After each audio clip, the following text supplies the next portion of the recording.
Okay, thank you very much. My name is Georg Dorffner. I'm heading the section for Artificial Intelligence and Decision Support at the Medical University of Vienna. I'm here with my colleague, Professor Matthias Samwald. Since I cannot be here for an entire forum, there are two persons you can talk to. This little presentation is meant here as a comment on what the opportunities and chances for artificial intelligence will be for healthcare, based both on work on literature and our own work. And I would like to discuss of how we think that this will reform or revolutionize healthcare. I mean, AI, artificial intelligence, is not a new thing. I mean, and like Fraunhofer, we have been around for quite a while. We were actually the first academic institute in Austria with the name artificial intelligence in it in the 1980s. So the question is, why suddenly everybody talks about it now? And why now there's symposia like Dr. Robot, will the computer replace the doctors, the physicians, and things like that? I mean, the main credit has to be given certainly to the advances in machine learning, or also known as deep learning or deep forms of neural networks. That in the recent years has certainly brought the biggest step forward, and that's the main reason why we're all talking about it. Whereas in the past, there have been different similar kind of works. In fact, I mean, referring to the terminology from some before, when I started my career in the 80s, it was almost exclusively knowledge-based. Now it's almost exclusively data-driven. So I think in the future, both will have to come together again for the next step forward.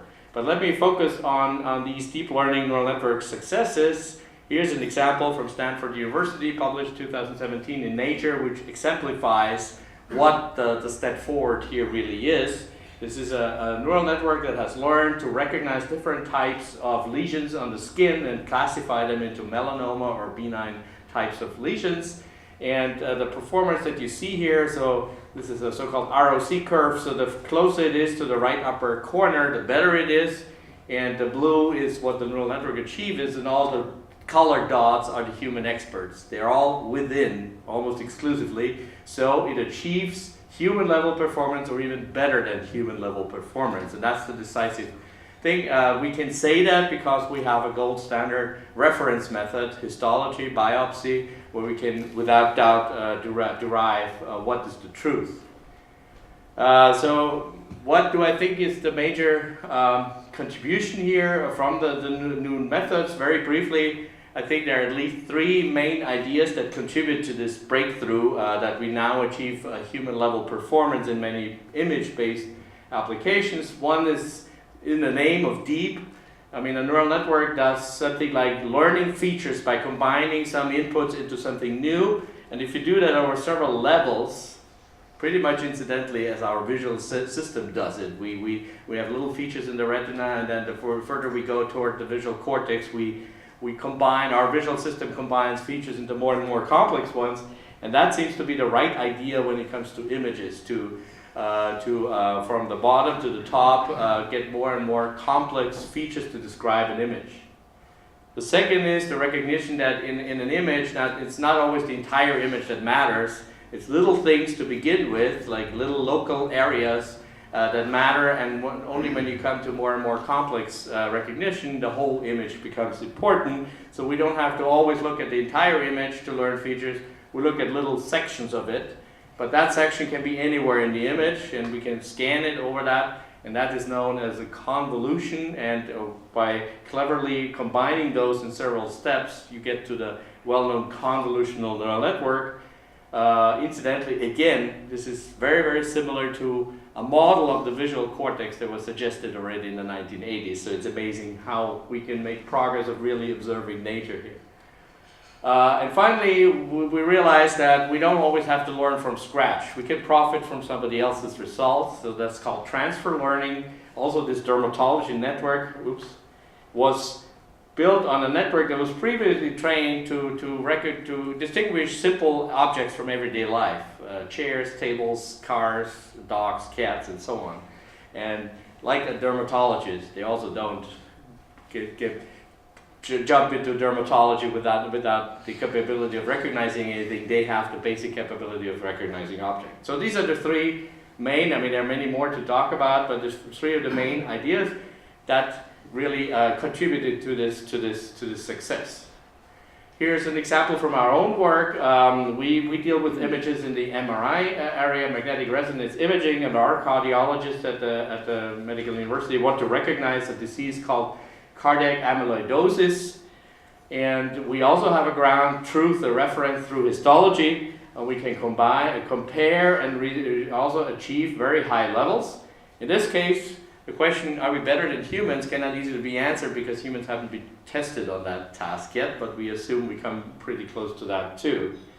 And finally, a quite different application, highlighting the third type of ground truth. I said either we have a ground truth and we know human performance, or we don't have human performance, or we don't really have a ground truth, because all there exists is the expert opinion. The example we have been working on for many years is sleep analysis, data from sleep labs, and the classes that we need to find are sleep stages.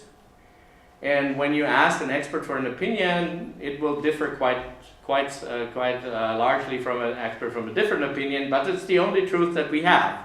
If there really is deep sleep, for instance, depends on the consensus of several experts.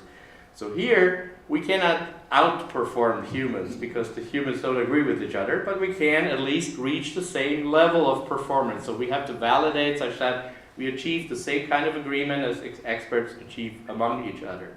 So here, we cannot really talk about outperforming, but also we can talk about human level performance.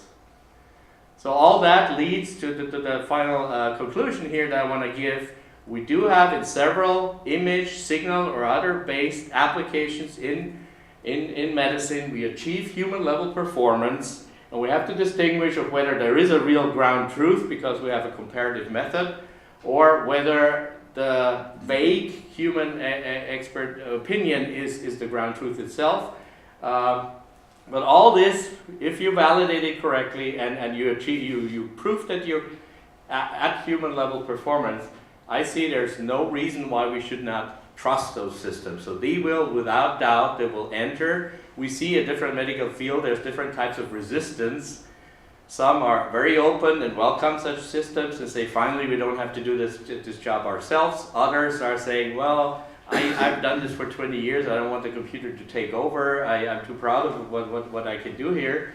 But I think eventually in all the areas it will take over. This will certainly be the biggest influence on Health 4.0 from that angle.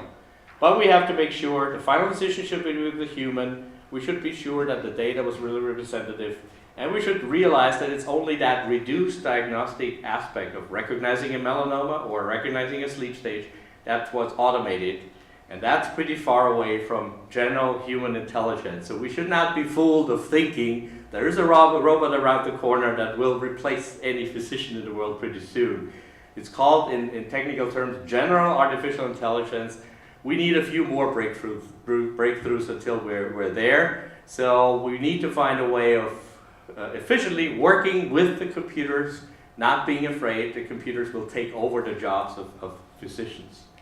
So that's my general conclusions, and we need to focus more on what physicians are really good at, in having the general intelligence, combining different sources of knowledge, having empathy, applying reasoning on their knowledge, and so on.